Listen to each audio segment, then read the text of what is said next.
Hola, soy Cheli Pineda y en el vídeo de hoy vamos a ver la resolución de una prueba técnica que hice recientemente.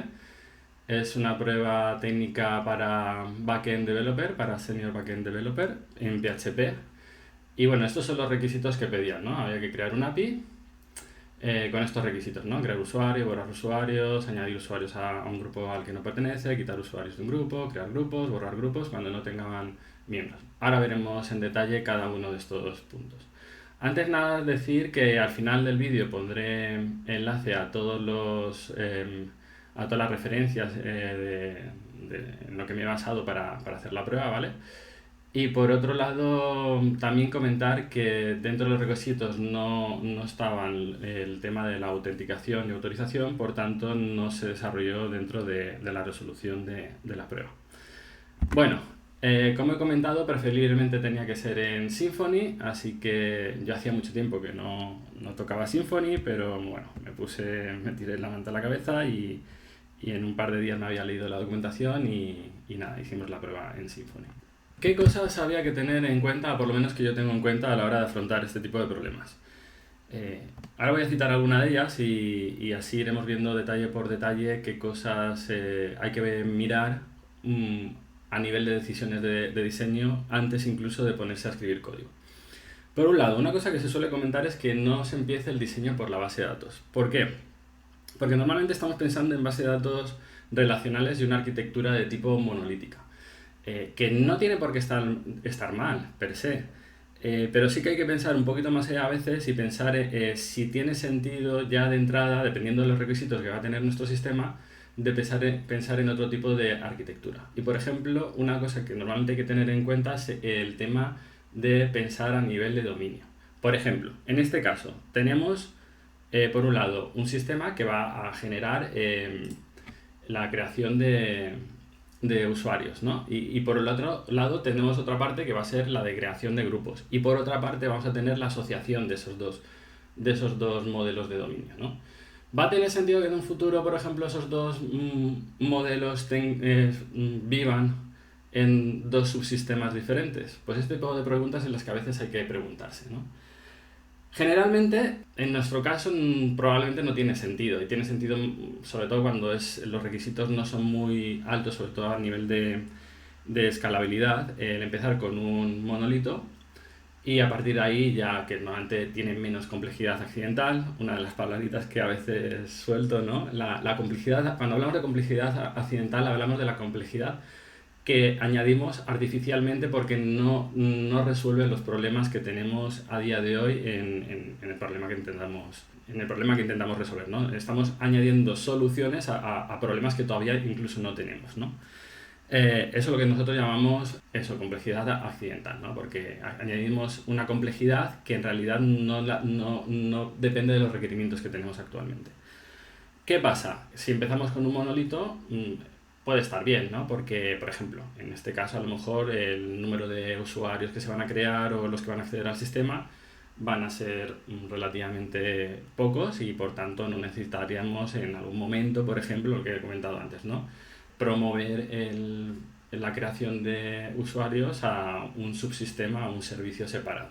Por tanto, a nivel de base de datos, ¿qué nos pasaba ahora? Si vamos a utilizar una base de datos relacional, esto normalmente, ¿cómo se resuelve? Con una relación NN, ¿no? Porque tenemos, por un lado, los usuarios, vamos a poder crear y borrar usuarios, por el otro lado vamos a poder crear o borrar y borrar grupos y en algún momento queremos relacionarlos. ¿Y cuál es la relación? Pues que un usuario va a poder pertenecer a uno o más grupos y que un grupo va a poder tener, bueno, 0, 1 o más usuarios, ¿no? En el otro lado igual, 0, 1 o más grupos, ¿no? Esto a nivel de base de datos normalmente se resuelve colocando una tabla intermedia con claves ajenas a los dos extremos que nos resuelve la relación N a N. A nivel de base de datos relacional, normalmente esta es la solución. Pero, ¿qué sucedería si en el futuro, volvemos a la pregunta, ¿no? Si en el futuro quisiéramos separarlo? Que probablemente en este caso no tiene sentido, ¿vale? Pero como os repito, este es el tipo de preguntas que a veces te tienes que plantear. Bueno, pues ¿podríamos romper esa relación NN a nivel de una base de datos relacional cuando promovamos un servicio separado? Pues bueno, esto es el tema, ¿no? Ahora mismo, en este problema. Inicialmente lo normal, como repito, es que lo desarrollamos como un monolito y que esta relación a nivel de base de datos sea una NN de base de datos relacional. ¿Qué más?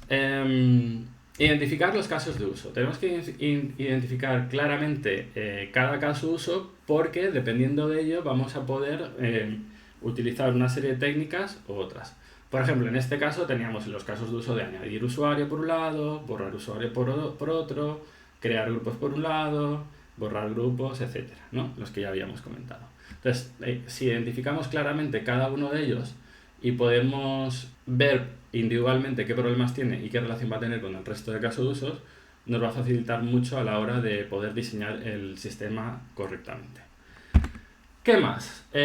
Bueno, a nivel de cada caso de uso, pues podemos tener ciertas problemáticas. Entonces tenemos que ver las restricciones que se nos planteaban y cómo podríamos resolverlas. Por ejemplo, uno de los problemas que nos puede pasar es el tema de la idempotencia. La idempotencia es el problema típico que sucede cuando al API o al caso de uso se le envían exactamente los mismos datos en más de una vez. Típicamente es cuando tú haces una llamada al API con los mismos datos porque ha habido un error y lo reintentas o por cualquier tipo de motivo varias veces. ¿Qué debería suceder en el otro lado? Por ejemplo, cuando estamos creando un usuario y se envía esa creación de usuario más de una vez, debería crearse 2, 3, 4 veces las veces que se ha enviado con los mismos datos, o debería ser solamente una vez con exactamente los mismos datos. Entonces, la idempotencia lo que dice es que normalmente tiene sentido que en estos casos se cree una única vez el dato, o sea, en este caso el usuario, con los datos, independientemente de las veces que se hace la llamada. Otra de las restricciones que nos podíamos plantear era el tema de que el grupo debe existir para poder añadir y quitar grupos, quitar usuarios a los grupos, ¿no? Porque si no existe el grupo es difícil que podamos añadir un usuario a un grupo. O, por ejemplo, dentro del enunciado nos decía que no podíamos eliminar grupos cuando tenían usuarios, porque entonces indirectamente estaríamos sacando a todos esos usuarios de ese grupo. Entonces este tipo de restricciones hay que analizarlas y ver cómo vamos a tratarlas. ¿Qué más? A nivel del API, esto ya es un clásico de que yo creo que ya en toda la industria todo el mundo se basa en los principios de los Richardson Maturity Model, ¿no? De los principios de madurez de modelo de Richardson. En nuestro caso, ¿qué vamos a hacer para resolver el problema? Como teníamos casos de uso separados y cada uno de ellos podía ser de creación o de borrado o incluso de actualización de datos, porque podemos ver como el caso de uso de añadir un usuario a un grupo como que se está modificando su estado, vamos a llegar al nivel 2 de madurez del Richardson Maturity Model. ¿Y qué nos dice ese nivel 2? Que por un lado vamos a tener los recursos separados, ¿vale? Vamos a tener, pues en el caso de usuarios, pues será un recurso que será de usuarios. Para el caso de grupos pasará lo mismo. Tendremos un recurso para los grupos. Y por el otro lado utilizaremos los verbos, en nuestro caso serán los verbos de HTTP, para identificar cada uno de las acciones que se va a realizar, ¿vale? Si es de creación, de borrado o de actualización de datos. ¿Qué más? Bueno, en nuestro caso, como vamos a utilizar Symfony, no difiere mucho de otros frameworks parecidos en PHP y en otros lenguajes, ¿no? Symfony implementa su modelo View Controller, ¿vale? Modelo vista controlador. Nosotros tendremos, en cada caso de uso, lo tendremos separado por controladores, ¿vale? Tenemos un controlador por cada caso de uso. Y luego explicaremos también en las preguntas que nos hicieron, bueno, que me hicieron, en la defensa de la prueba técnica, por qué se hace de esta forma y qué motivación hay detrás de esto. Luego también hablaremos un poco de Doctrine, que es el ORM de Symfony, y qué peculiaridades tiene y qué ventajas también nos puede ofrecer respecto a otro tipo de ORMs. Y por otro lado, pues veremos que en este caso nosotros hemos separado los casos de uso que ya tenemos identificados y hemos implementado cada caso de uso utilizando arquitectura hexagonal. Esto está explicado en más detalle en el vídeo de errores típicos de arquitectura hexagonal que podéis ver en el canal. Y nada, aquí un poco más que comentar, que cada caso de uso se implementó con arquitectura hexagonal. Luego, por otro lado, otra cosa que también hemos hablado mucho, que es el tema de variables y por qué utilizarlos. Esto también fue una de las preguntas en la defensa de la prueba técnica y ahí hubo alguna discusión en algún punto.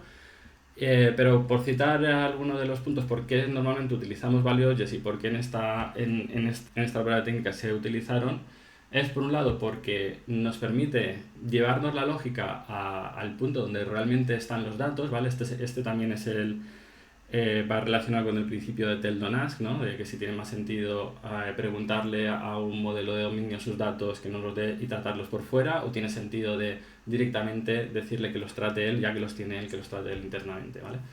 Entonces, normalmente cuando utilizamos un value object es por un lado porque queremos empujar esa lógica al propio value object, ¿vale? Para que él internamente pues genere esa lógica. Por el otro lado, también hay que comentar que cuando utilizamos value objects, normalmente tenemos que, bueno, esto ya es un tema particular de los value objects, pero hay que saber que son inmutables, que hay que tener cuidado porque son inmutables y porque implementan el tema de, normalmente veréis que existe alguna forma de poder comparar value objects.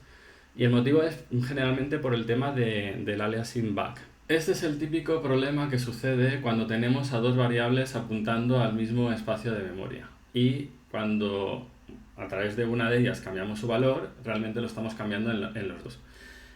Para evitar este problema es justamente por el que declaramos los value objects como inmutables. Otro de los motivos de utilizar value objects es el tema de la propia semántica, ¿no? El mero hecho de poder tener una clase por cada atributo de un modelo de dominio nos permite, por un lado, tener un tipo, ¿no? Darle un tipo a ese atributo. Y bueno, aunque podemos pensar que el propio nombre del atributo ya nos va a dar mucha información, el hecho de tener un tipo en sí mismo nos va a ayudar mucho, incluso en lo que se conoce como time hinting, ¿no?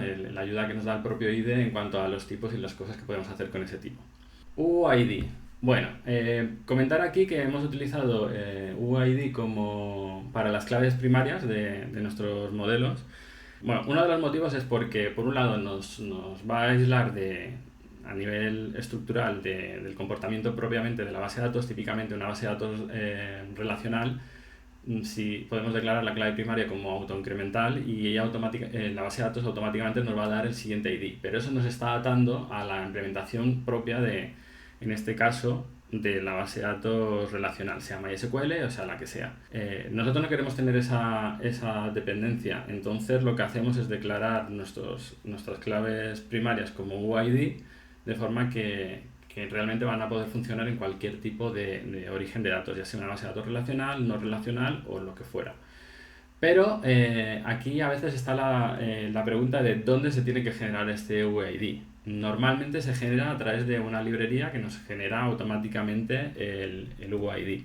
Pero ¿en qué punto lo tenemos que hacer? Y aquí generalmente es más interesante hacerlo en la parte de cliente. O sea que cuando se haga la llamada al API, este UID ya tiene que haber estado generado por el cliente. ¿Y por qué lo hacemos así?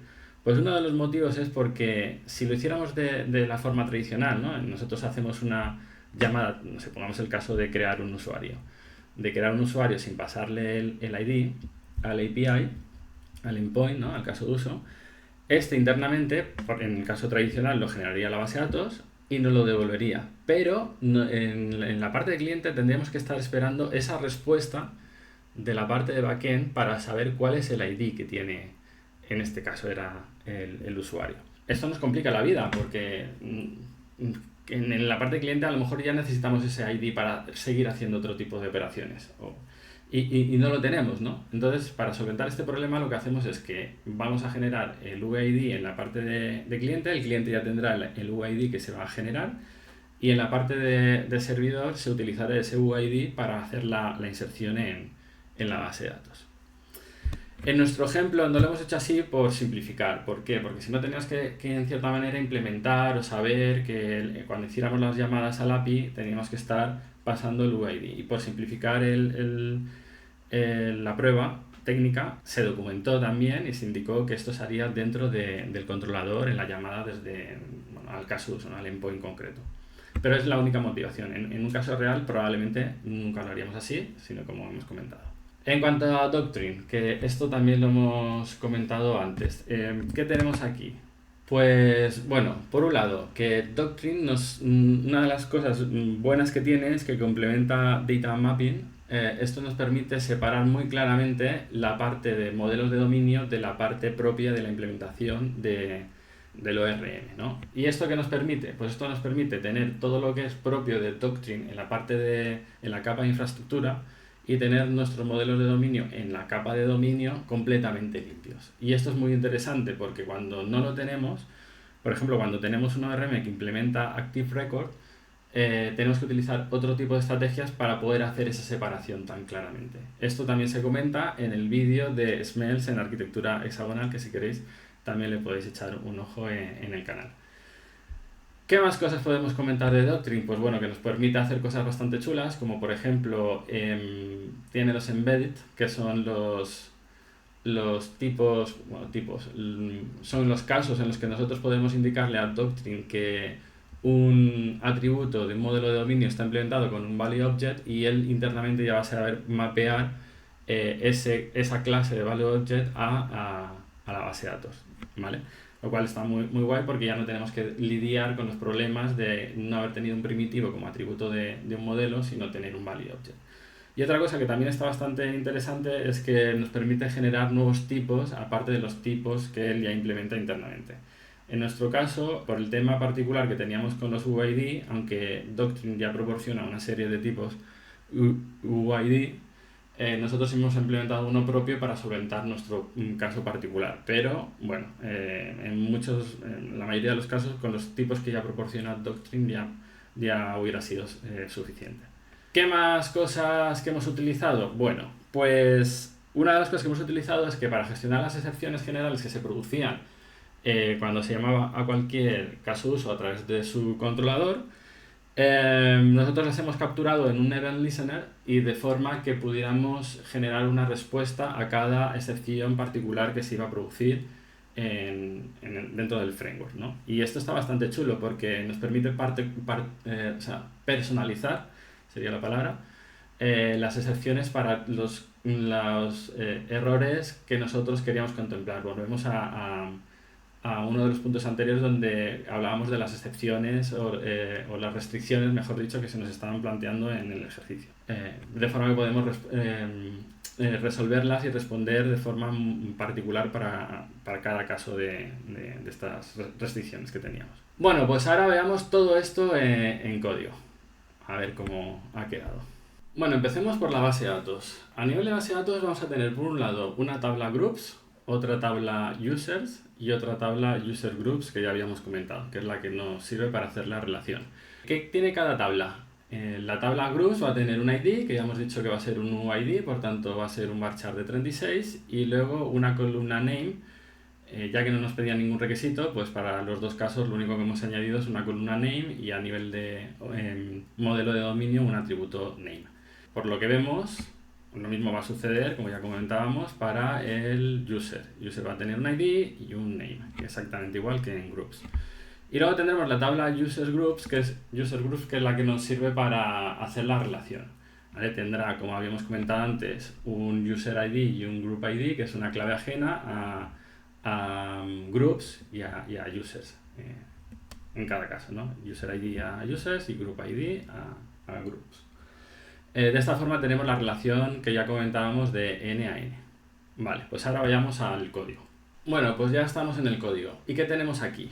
Pues por un lado tenemos los controladores propios de Symfony, ¿vale? Estos del framework de Symfony, que nosotros lo que hemos hecho es dividirlo en dos carpetas, en groups y en users, para hacer la división a nivel de dominio. Este que tenemos abierto en particular es el Group Post Controller, que nos va a servir para crear un grupo en nuestro sistema. Como vemos en la línea 15, a nivel de enrutador de Symfony, lo que tenemos es tenemos una ruta que es groups, ¿vale? Que nosotros la hemos declarado dentro del Richardson Maturity Model como un servicio, ¿vale? Que va a ser groups.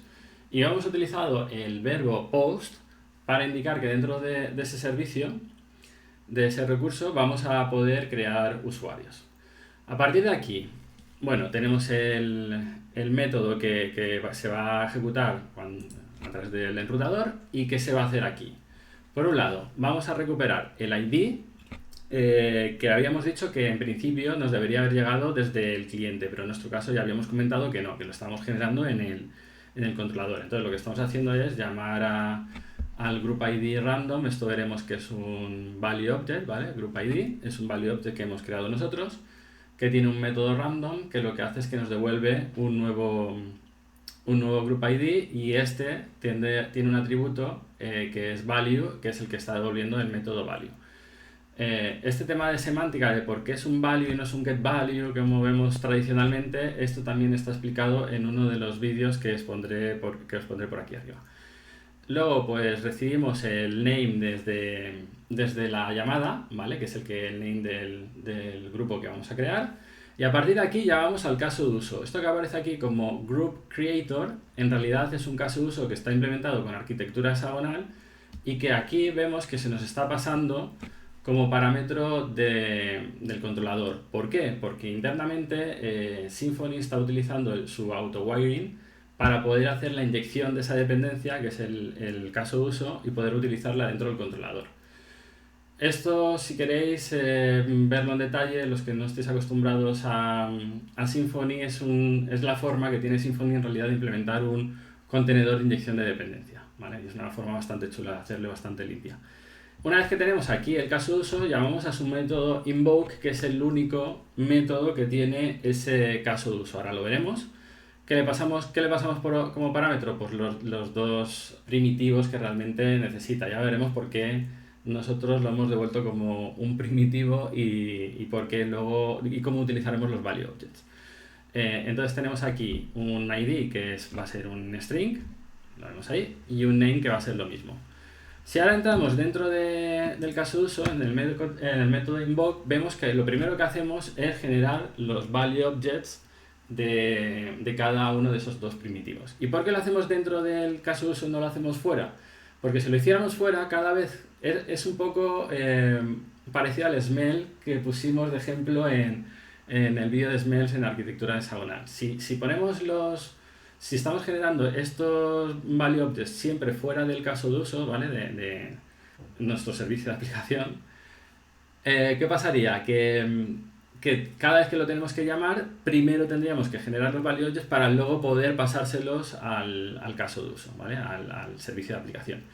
De esta forma, si mañana por lo que sea cambiáramos, por ejemplo, el nombre del value object, tendríamos que ir a todos los sitios donde hemos utilizado el servicio de aplicación, y antes de esa llamada al servicio de aplicación, como se van a generar sus value objects, tendríamos que recorrernos toda la aplicación donde ha sucedido eso y hacer el cambio. Mientras que ahora hemos empujado esos value objects dentro del caso de uso. Por tanto, solamente lo tenemos dentro del caso de uso. De forma que cuando nos llega desde fuera los primitivos, nosotros directamente se los vamos a pasar al servicio de aplicación, ¿vale? Al caso de uso, y él internamente ya instanciará a los value objects. Ese es el motivo.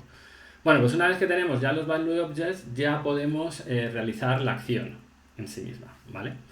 Y la acción en sí misma era, en realidad, guardar el grupo, ¿vale? Entonces aquí estamos llamando a uno de los colaboradores, que era el repository, que lo tenemos aquí.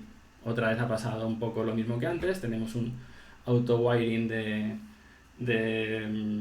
Symfony que nos lo está inyectando, que es un servicio de infraestructura, ¿vale? Esto lo vimos también en el curso de errores típicos en arquitectura hexagonal. Vuelvo a comentaros que si queréis verlo en detalle podéis ir a ver el vídeo. Y aquí simplemente pues lo que hace es crear un modelo de dominio que es el group, ¿vale? Esto veremos por qué hemos utilizado aquí, en vez del constructor normal, en vez de hacer un new, hemos utilizado un name constructor, a veces también se llama un factory method, en vez del constructor normal del modelo. Ahora lo comentaremos, pero vamos, lo que hacemos es crear un modelo group con ese ID y con ese name, y luego simplemente llamamos al repositorio para que haga el save. Y aquí se acaba todo el proceso de este caso de uso en particular. Vale, pues vayamos a por qué aquí utilizamos este name constructor en vez del constructor normal del modelo group. Vale, si vamos al group vemos que tiene su constructor, que realmente ahora veremos cosas, pero es un constructor normal, ¿vale? De ese modelo de dominio, en el que se le está pasando en este caso el ID y el name, ¿vale? Que son sus dos atributos que ya hayamos visto. Pero nosotros utilizamos este de aquí, este name constructor, por dos motivos. Por un lado, porque si tuviéramos side effects que quisiéramos lanzar a través de esta creación, por ejemplo, un evento de que se ha creado el grupo, pues lo podríamos hacer aquí dentro. De hecho, lo deberíamos hacer aquí dentro. ¿Y por qué dejamos el constructor normal por fuera? Porque el constructor normal nos va a servir para los casos en los que no queremos que se produzcan esos side effects. ¿Qué casos son estos? Por ejemplo, pues a nivel de testing, que queremos crear un modelo normal, o en cualquier caso en el que queramos crear un modelo normal, bueno, un grupo en este caso. ¿Por qué lo hemos creado aquí si realmente no estamos haciendo nada? Es una buena pregunta. En realidad no lo necesitamos, pero la experiencia dice que normalmente esto va a derivar en que en algún momento sí lo vamos a necesitar. Y aquí es uno de los momentos en los que yo me permití el lujo de crear una complejidad accidental, porque la experiencia dice que es muy probable que vayamos a tener que generar eventos de dominio en los que realicemos ciertas acciones a través de otros servicios, ¿no? Por ejemplo, pues enviar un correo de que se ha creado el grupo. Para el ejemplo, en realidad no lo necesitaba, pero a mí me resultaba interesante añadirlo. ¿Qué más cosas vemos? Tenemos por un lado los repositorios, que los tenemos, esto es un poco de arquitectura hexagonal, ¿vale? Esto ya lo habíamos visto antes. Si vemos aquí, pues hemos dividido a nivel de arquitectura hexagonal, pues la capa de aplicación, capa de dominio, capa de infraestructura. Dentro de infraestructura tenemos la parte de Doctrine, que ya habíamos comentado, que esta es la que nos permite hacer el mapping, ¿vale?, de nuestros modelos que vemos que están completamente limpios. Si nos vamos aquí al dominio y vemos en nuestro group, vemos que el group no vemos nada relacionado con Doctrine. Sí que es verdad que Doctrine, con su herramienta por defecto, lo que hace es utilizar anotaciones y empieza, entre comillas, a contaminar este código con anotaciones donde volvemos a mezclar el dominio con infraestructura, pero como lo podemos hacer también a través de XML, lo que hacemos realmente es mover toda esa definición del mapping a este archivo XML que está en capa de infraestructura, donde se realiza ese mapping. Y aquí vemos cosas interesantes. Por un lado, que hemos utilizado un tipo nuevo que hemos creado nosotros, que ya habíamos comentado, que es el Group ID. Y por otro lado, que hemos utilizado lo que habíamos dicho antes. Como el atributo name internamente es un value object para nosotros le podemos indicar a Doctrine qué atributo de esa clase de value object debe utilizar para poder mapear ese value object a la base de datos, ¿vale? Que esto, además, bueno, hay una serie de configuraciones que lo vemos por aquí, ¿vale? ¿Qué cosas podemos ver también interesantes? Pues, por ejemplo, el tema del auto-wiring, ¿vale? Habíamos dicho que Symfony nos hace una especie de magia, que es que por el mero hecho de que, por ejemplo, cuando teníamos el controlador, ¿no?, que lo teníamos aquí, nosotros no hemos tenido que hacer nada, simplemente le hemos dicho que tenemos un group creator, que si recordamos del vídeo de diferencias entre inyección de dependencias, inversión de dependencias y contenedor de inyección de dependencias, esto que está funcionando como como un contenedor de inyección de dependencias, lo que está haciendo es él automáticamente ha detectado que aquí hay una clase, le estoy pasando una clase group creator, y él automáticamente ya sabe que tiene que instanciar un objeto de esa clase y lo tiene que pasar por ahí. Vale, pero ¿qué pasa entonces en el caso del group creator en sí mismo aquí? ¿Vale? Si nos vamos al invoke, vemos aquí que otra vez tenemos una inyección de dependencias, pero no es inyección, como habíamos comentado en el vídeo, de inyección de dependencias, etcétera, sino que es una inversión, porque aquí estamos pasando un group repository que en realidad no es una clase, es una interfaz. Entonces, ¿cómo sabe él cuál es la clase que implementa esa interfaz que debe pasar por aquí? Pues ahí es donde llega el caso de la configuración de los services, ¿vale? ¿Qué pasa aquí? Que nosotros le estamos diciendo para cada uno de estos casos qué clase queremos que nos inyecte. En este caso yo le he dicho que quiero que me inyecte el servicio de infraestructura, el Doctrine User, bueno, en el caso del User, Doctrine User Repository, ¿vale? Pero un poco algo parecido nos pasaba con el ejemplo que habíamos puesto si os acordáis que antes he comentado que para las excepciones habíamos utilizado un exception listener para poder capturar las excepciones que se iban a producir en nuestro código y nosotros decidir cómo se iban a resolver, ¿vale? Qué excepciones se iban a lanzar y cómo se iban a resolver. Esto también lo tenemos aquí en un servicio, que es esta parte de aquí, ¿vale? Lo que le estamos diciendo es que nosotros vamos a tener una clase un listener, ¿vale? Que lo que está haciendo es capturar los eventos de excepción del kernel. Todo esto lo tenemos en la configuración de services. Y también, como comenté en algún momento, esto nos permite poder tener diferentes configuraciones para casos concretos. Por ejemplo, podemos decirle que para producción nos inyecte unos repositorios y para el entorno de desarrollo nos inyecte otros. Esto lo podemos hacer porque en la configuración del auto-wiring, ¿vale? Que funciona como un contenedor de inyección de dependencias, nos permite hacer esta magia. ¿Y qué más comentar de aquí? Pues yo creo que en general lo tenemos todo. Podemos ver el caso de las excepciones, por ejemplo, pues las restricciones que habíamos puesto, ¿no? De que si yo tenía por ejemplo, aquí el caso de uso de Group Remover, ¿vale? Que es un servicio de aplicación, pues, ¿qué hago aquí? Pues primero intento buscar si existe, esto es también por lo de que habíamos comentado que no podíamos borrar un grupo si habían usuarios en él. Entonces yo lo que se está haciendo aquí es, bueno, yo busco ese grupo y luego lo que hago es, si no lo encuentro directamente, lanzo una excepción de el grupo no existe, y si el grupo tiene usuarios, entonces lanzo la excepción de group with users. Aquí le estoy dando semántica porque estas excepciones en realidad son mías. Y como vemos, estas excepciones las tengo yo a nivel de dominio, ¿vale? Porque son mías. Y aquí es donde puedo lanzar directamente el mensaje particular que quiero lanzar a través de esa excepción. ¿Qué más cosas nos falta por comentar? Pues poco más ya. El tema podríamos comentar, por ejemplo, el tema de la idempotencia, ¿vale? Que nosotros aquí internamente ya nos va a comprobar el save del repository que ya existe.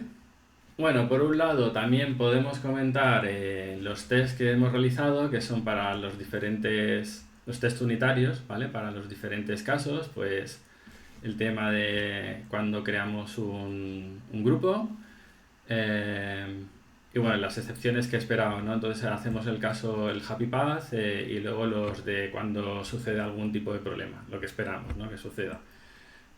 Bueno, y por último comentar una cosita.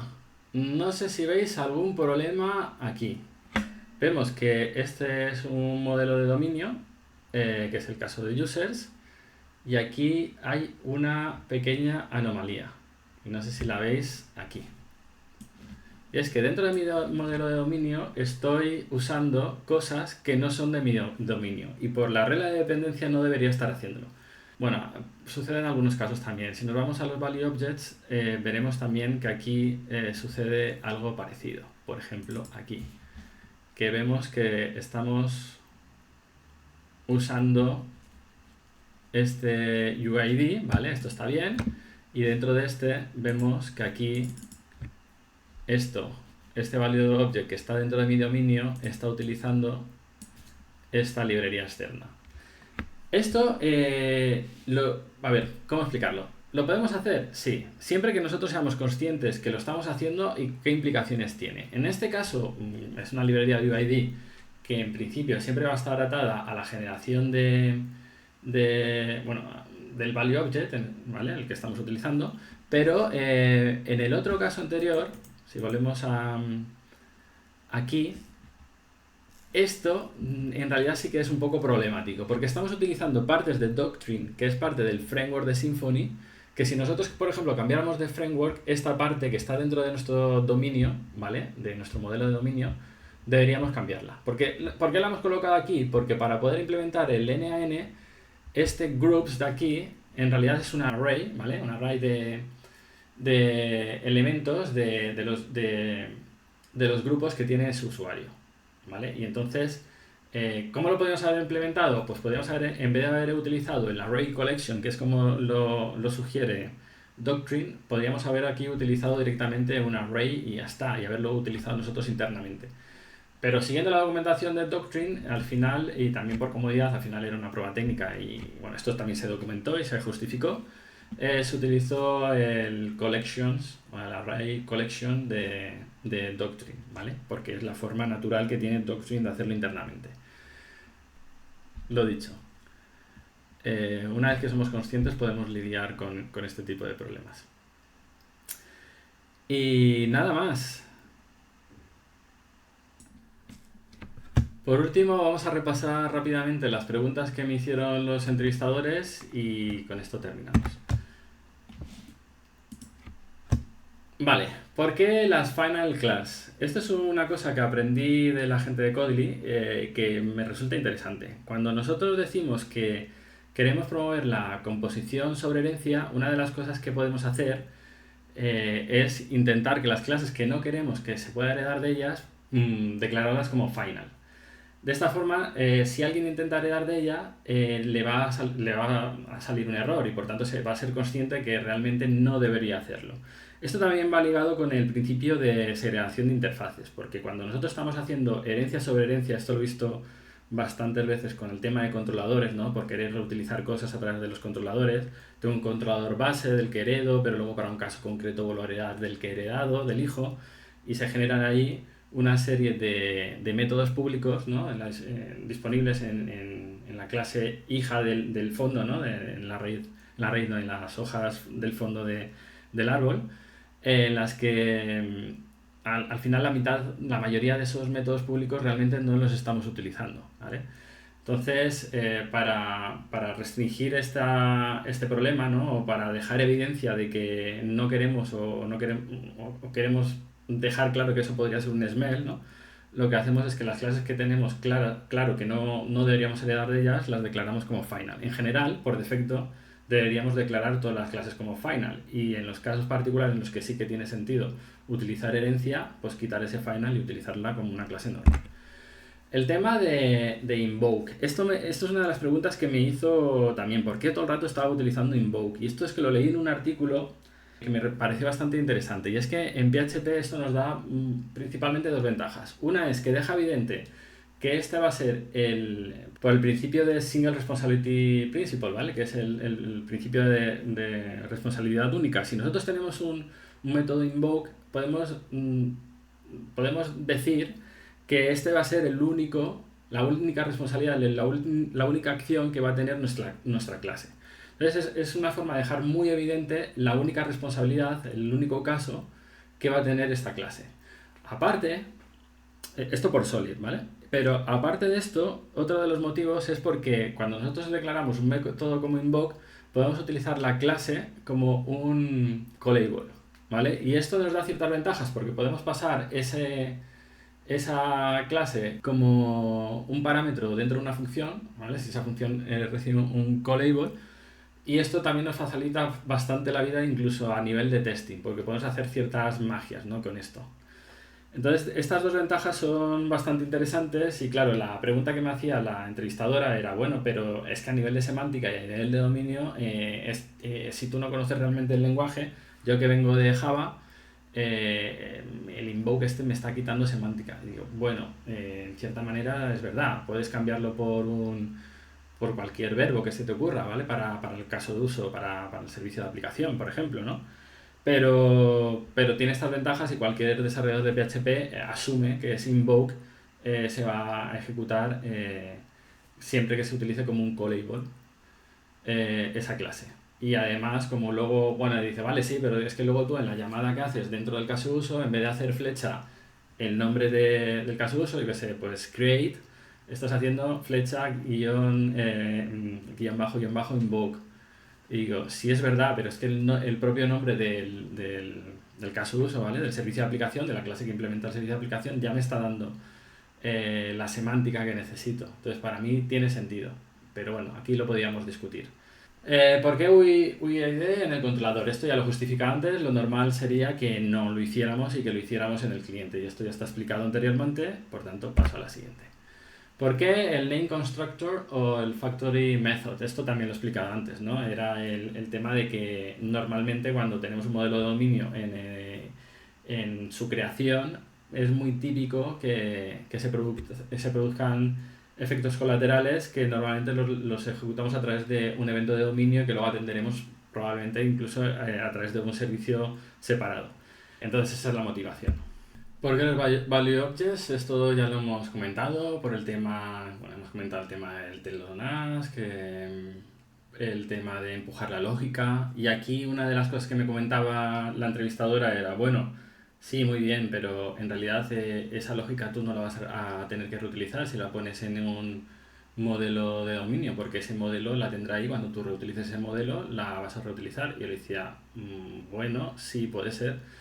Pero, ¿y qué pasa si yo utilizo el mismo value object en diferentes modelos? Y empezamos a tener ahí una discusión, y ella no estaba muy convencida, en la que no le encontraba sentido empujar esa lógica todavía más profundamente, ¿no? Y que creía que por dominios y realmente por el tema de DD, bueno, es que los value objects son parte de DD también, ¿no?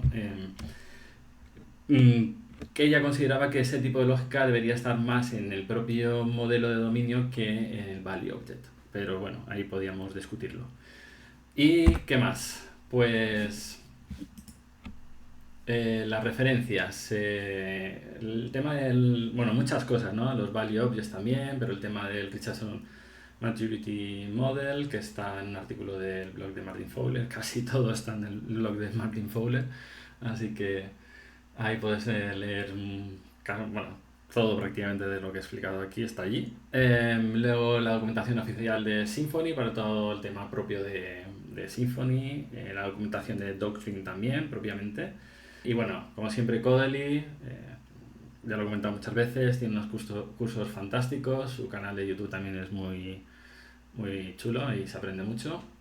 Y luego he puesto el etcétera porque luego hay muchas otras fuentes, ¿no? Típicas de otros canales de YouTube, pues desde, bueno, he comentado a veces Carlos Bley, su libro, su podcast de Ni unos ni ceros, no sé, siempre hay un montón de vídeos por ahí, de Betatec, de otros canales donde se comentan algunas de estas cosas y se aprende mucho, ¿no?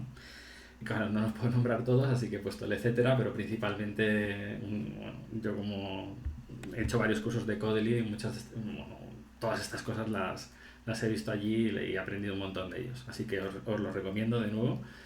Y si queréis pagar la suscripción, y si no, en su canal público suelen dar pinceladas bastante importantes de estos conceptos. O sea que luego en los cursos hay mucha más información, pero en los propios vídeos del canal público se aprende mucho también. Y nada más, lo de siempre, si os ha gustado, pues suscribiros, que me ayuda un montón, darle like y a la campanita, que la verdad es que se agradece un montón, y también los comentarios, cuando me ponéis comentarios, ya sea para hacer alguna pregunta o para animarme, la verdad es que se agradece un montón. Y nada, lo dicho, un montón de gracias, nos vemos en el siguiente. Chao, chao.